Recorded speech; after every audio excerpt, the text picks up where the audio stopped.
Hello and welcome to the Mortal Kombat Minute, the podcast where we analyze, criticize, and memorialize the 1995 film Mortal Kombat, one masticated minute at a time.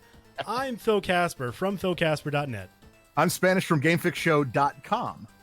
And we have returning guest Josiah from the Declassified Cheatcodes podcast. There we go. Where are you went from? blank for a second. I am from East Texas currently. Okay. So. Cool. And I am from North Texas. Hey, look, And Texas I am buddies. from Northeast Ohio, so that doesn't make any sense. But go ahead. Yeah. We Before are we on. start, Oh, okay. Can I give y'all an opinion? Oh yeah. Okay. Oh, we'd love that. First of all, Harry. When I found out about it, the original idea of the podcast was really intriguing. I was like, this sounds like an amazing idea for a podcast. You're just gonna do 1 minute at a time. I was like, that's really intriguing. Number one, because it's a really simple idea, and I was like, that simple's good. Yeah. And when I started listening to it, I was like, this is really entertaining. It's a really cool idea. To be honest, I was probably trying to think of ways to steal the idea. What went through my head first was the Street Fighter second, where you would talk about a second of Street Fighter the movie, but I don't think that would work. Jeez. Yeah, I don't think I have that in me to do that. I honestly, I would not do. I don't think I'd do the Street Fighter movie a minute at a time. It might have to be like a 10-minute thing, just so I can get through it quickly. 10 minutes at a time. No, it's just funny. Yeah. It's a really cool idea, and Thanks. it's really, really awesome to. It's all my idea. It's all mine. Well, yeah. I mean, It's really not my idea at all. Well, well, no, it was not even my idea. Oh. I got it from the Star Wars Minute podcast. Oh If yeah, y'all- that's a good one too. And that is also a fantastic podcast. And Sure. but I mean, tons of minute movie podcasts have just been birthed from the Star Wars Minute, including this one. So it's such a simple idea, and it's so fun. So I'm glad that you're enjoying it, Josiah. Well, I really I've appreciate never it. heard of that other one, so I guess it sounds more glorious to me. So I guess you don't have to tell everyone that you stole the idea. That's fair. Only this episode. Only if they listen to this episode, they'll know. If you don't listen to this episode, you won't know. So fine.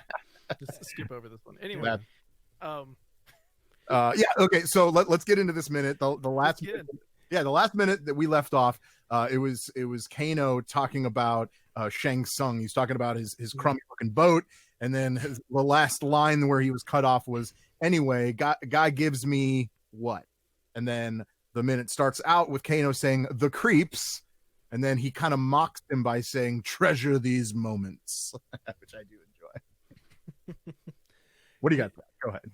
Well, I mean, he just says it in such a mocking tone, like a treasure of these moments, and then he spits out this glob of sinew and fat and whatever. Disgusting. I thought whenever I first saw this movie, I thought he spat it into the goblet of wine. I'm like, I watched it a few times to see if he did, but no, he did not. I was like, that's so wasteful. If he did it, that's disgusting. But no, it was only now you're thinking wasteful. Yeah. Now that he didn't spit it in the cup, it's fine. It's just fine. He's totally within his right to just spit it out. Yeah, why not? What's worse is he's probably doing multiple takes, so that same food has been in his mouth for probably that's a great point, actually. It's even more disgusting. Do we even know this is real food in front of him? It could be plastic, so we know. I hope it's something that can just sit in your saliva for half an hour. He's just been chewing on giant pieces of jerky or whatever, and spitting that out instead. Anyway, let's stop disgusting our listeners. They've already changed the channel or the podcast. Well, then we have we already called him out. We all know he's Goro, right? He hasn't really said his name yet, but we get it. He's iconic. He has 4 arms. Yeah, he's 4 arms, whatever. He's half human, half dragon. We get it. Yeah. So then Goro then says, as he talks about him saying treasure these moments, Goro then says that was his intention. Shang Tsung is a great sorcerer. Wise, is it wise to cultivate his favorite? The wise cultivate his favorite, right? Those who challenge his power become his slaves. By the way, Goro is voiced by Kevin Michael Richardson, who has voiced he's a very famous voiceover actor. He's done a lot of the cartoons and stuff. Probably most famous is the recent voiceover of Shredder from the new Ninja Turtles stuff. So yeah, he has that low gravelly voice, but yeah, and it's obviously it actually worked really well for the Goro, at least in my opinion. We just keep working Ninja Turtles in. Yeah. Well, I mean, I'm not. It's not my intention to do that, but it's true. That's what he's famous for voicing over. So that's all. And I love Ninja Turtles. One thing I wanted to note during this line though is that Goro actually pronounces Shang Tsung's name correctly. Yes, like Kano doesn't, but then Goro does. I thought that was just neat. I ever since I got called out for pronouncing Shang Tsung's totally name incorrectly. Although that's how I heard it first. So there we go. That's fair. Well, of course, I'd say Goro is that because he is like one of the main followers of Shang Tsung. So there you have it. With that, right. And Kano then like it starts to get a little nervous because Goro's like starting to walk towards him. Just the sheer size of Goro is kind of intimidating him, I guess. And he says, "Yeah, well, I haven't seen any of them around." As in the talking about slaves. Yeah. Mm-hmm. And then Goro, and then you get that boom, that music. Then it kind of starts, right? Like it's that ominous, like here, like because he means business. I think that's kind of what we're getting at. And he goes, "You fool! You know nothing. He enslaves souls.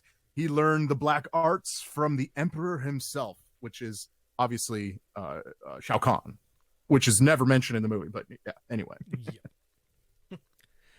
Go ahead. We do have during this shot, we do have another shot of the other end of the feasting table. Yes. I guess would be is what you would call it, and we have another fruit basket that's close to Goro.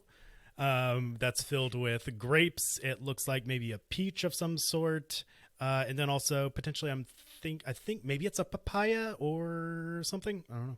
Sure, some other piece of fruit. Either way, it's fun to say. So papaya or a mango, maybe. I don't know. Maybe not a mango, but anyway. Yeah. I see a cantaloupe. I'm going with cantaloupe. That works too. There we go. Everything is so shiny. Everything looks like it's like everything has a glaze on it. Yeah. Everything's great. Yeah, pretty much. And then Kano goes on and says, "You're some kind of royalty too, right?" With by the way, with a mouthful of turkey leg, of course, and pointing at him with the turkey leg. That's right. He's like, "Yes, you're some kind of royalty, right?" Why I oughta. Yeah, right. And then Goro, and we get the line, we get the cool. And Phil, you have the honors. Go ahead. I know you want to do it. Goro says, "I am Goro, general of the armies of Outworld and prince of the subterranean realm of Shokan." Of course, Kano goes, "Subterranean? What's that? Some kind of underground?"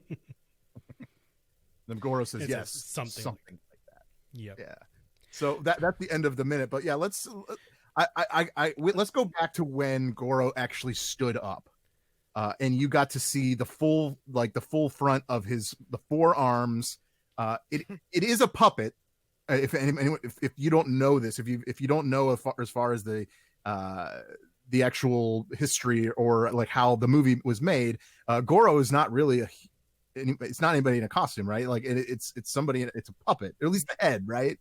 The feet are like the legs, and the bottom arms are a person. Yeah. And so it's right. It's an animatronic suit, I believe but it's also operated by puppeteers. Yes. So yeah. I think I saw it took 12 people to run them at once. I found 13 to 16. Oh, okay. Yeah. Well, somewhere. Nothing of that. So I found nothing. But yeah, like something to note about Goro the character is that his race, the Shokan. Yeah. I thought it was interesting that they say he's from the subterranean realm of Shokan. That's actually their race. They're in the subterranean realm, like kingdom of Kuatan. I think that's how you pronounce it. Sure. Yeah. I'll go with that. Little piece of trivia there on, Yeah. on the Shokan people. But yeah, Kuwatan is located in Outworld. It isn't its own realm. It's just a section of Outworld. That Crazy. yeah. There you have it. Yeah. And they go and they have a healthy rivalry with the Centurions, or Centaurians rather, not the Centurions. Yeah. Those are Roman people. I was gonna say those are Roman. Yeah. I love when Kano, by the way, when he just tosses the leg, like he just throws it to his right. He's just like, does it hit rats or does it hit birds? Yeah, it hits something, doesn't it? Like there's a sound. Yeah. Yeah, I think it hit some rats as it hits the ground. Yeah. But He only took one bite. yeah, he only took one bite. Like that was a perfectly good turkey leg. You didn't have to throw it. Like He's Pretty Kano. painful to watch. I mean, if the Shadow Priest can do whatever he wants, I'm sure Kano can. Come on. yeah. I know you already moved past Goro, but No, hit. That's fine. Hit. What you got? did you see how much it cost to just make him? Oh yeah, but I'll let you have it. Go. How much? How much did it cost you, Josiah? Okay, well you can correct me if I'm wrong. I read that it cost like $1 million. That's what I found too. Yeah, it cost And the $1 budget of million. the film's only 20. Yeah. And it really didn't look that good. How about that? Well, I feel like it's not just the actual machine that they had to build, and it was actually the people running it too. You had to pay those people. Right. So I feel like it's all of that in one. So actually, it's probably sounds about right. But it's also a lot of circuitry and things to go into, like all the motors and things to help make this puppet look lifelike. And you said it didn't look that good, Spanish, but I'm of the opposite. I thought it looked pretty darn good for the time. Yeah, the mouth was a little That's off. what I mean. I meant if the like mouth was better. I think you would totally think differently. that's fair. That's Yeah. fair. Well, I think what I'm talking about is like for now, like now, but then you're right. That honestly, when it comes to this movie and when it was made in 1995, there are so many good special effects in this movie, probably better than most movies during this time. It's just one of those things when you watch it and you're like, wow, because some of this stuff still holds up today, at least in my opinion. I'm such a huge fan of like the practical effects and like the fact that a physical puppet, a physical thing is being used in this scene. Because then you don't have to simulate lighting or anything bouncing off of it, because if it was CGI you could probably tell pretty easily. Even if it was today, in today's age, it would be pretty easy to tell that it's CGI. Sure. Yeah, before I looked it up, I thought it could have been maybe claymation, at least from the shoulders up, because that's his a good mouth point. looks so odd. Yeah. And then when I saw it was a puppet and it was animatronics, I was like, well, that's surprising. I was really surprised by that. I thought it would be like claymation over like a green screen top, but they didn't even have the technology at the time. No, I don't think. And if they did, it wasn't as good as what I mean. Yeah. Well, little bit of trivia though: the Goro character in the Mortal Kombat game was actually claymation. His animations and whatnot were claymation. Sure. And maybe his mouth was made to look bad. Maybe it was just bad. A bad mouth. Yeah. So I do have a couple of additional notes about Goro, the physical unit used on set. He was created by Tom Woodruff and Alec Gillis from Amalgamated Dynamics. Does that ring a bell for anyone? Yeah, I used them for when I was building my animatronic. I don't. I'm sorry, did I give that away too quick? You're like, what? Huh? Oh. No. Yeah, but So no, that's good. I like to give credit where it's due. So there you have it. Yeah. Okay. So yes, he was created by who is it? Tom Woodruff. He was actually also an alien in Aliens 3. Oh, okay. If you might have seen that name before, that's where he's from. But also like we mentioned, like a bunch of electronics and stuff inside of Goro. He actually did suffer some breakdowns and whatnot on a regular basis while on the set. So much so that like they started to joke on set that Goro was the diva on set. Like he needed the most attention. Yeah, like That's okay, really yeah. Goro doesn't want to come out of his. I mean, it was the highest paid actor. Yeah, by far. That's so funny. It's like, yeah, Goro doesn't want to come out of his trailer today. Like he's not having it. Yeah, because he's broken. That's Yeah. really what it was. But that is pretty much all that I have for this minute. As me as well. So actually, Josiah, before we sign off, I kind of want to ask, do you have any special memories from watching Mortal Kombat, or is there something like a scene or something in Mortal Kombat that like hits you particularly hard? Playing the video game? Yeah. To be honest, I was not that big of a fan of the video game. I'm just not good at that genre of game. I can play. Is that why you're not a fan? Because you're not good at it? Probably. Fair enough. There's a limit to how much you can play a game and be bad at it. Okay. No, the movie, I used to be a guilty pleasure because there was some stuff like that is really hilarious in the movie. There's some hilarious reads, but at the same time, when it takes itself seriously, it really succeeds at that. Like, basically, Raiden, every single line he says, it just sounds like a smoker, and it's really funny. Yeah. But for the most part, it's just a blast of a film. It's Cool. one of those over the top, doesn't take itself too seriously, but it really just knows how to balance all that. I feel like it will go down as a hidden gem of the 90s because it's just one of those things where I think it already has. Yeah, I think it already has because it's just, I think people wrote it off as something that it wasn't. It's definitely a cult following. Like there is a huge amount of fans out there that do enjoy the movie, probably more than they actually play the video games. But like even in your case, you know what I mean? Right. So like, yeah, I think you're right with that. I agree. Because the only game I played the most is probably the SNES version. Oh, really? Okay. It's probably the one I played the most. You got the third one? I think so. Yeah. 3. Yeah. Ultimate? Yeah, it was the one with the blood taken out. Oh no, that was the first one. You're talking about the first one, right on. Okay. I think so. Yeah. Yeah. That's right. Yeah, or wasn't it green or something like that? I think it was just completely out. Oh, okay, maybe I'm wrong. Okay, It was the one that you could why am I hack, thinking it was and green? you could make the blood come back on. Yeah. Because it was like literally just a switch.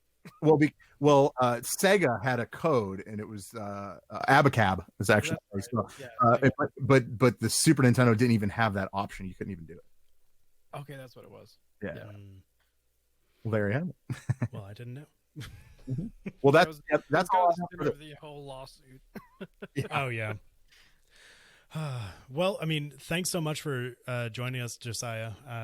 Sure. I hope we have many more instances with you in the future. I hope to have y'all on actually pretty soon. Great. So Oh yeah, just let us know. We'll I'd be love happy to that. come I'll on. be sure to like launch a link to your followers.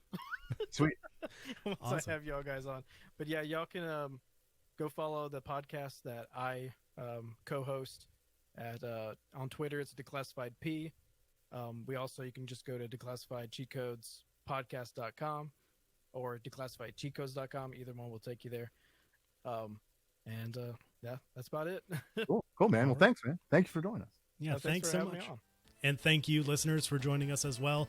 That ends another minute of this fantastic movie. Once again, I'm Phil. I'm Spanish. And I'm Josiah masticating. And we'll see you next time on the Mortal Kombat Minute. Minute.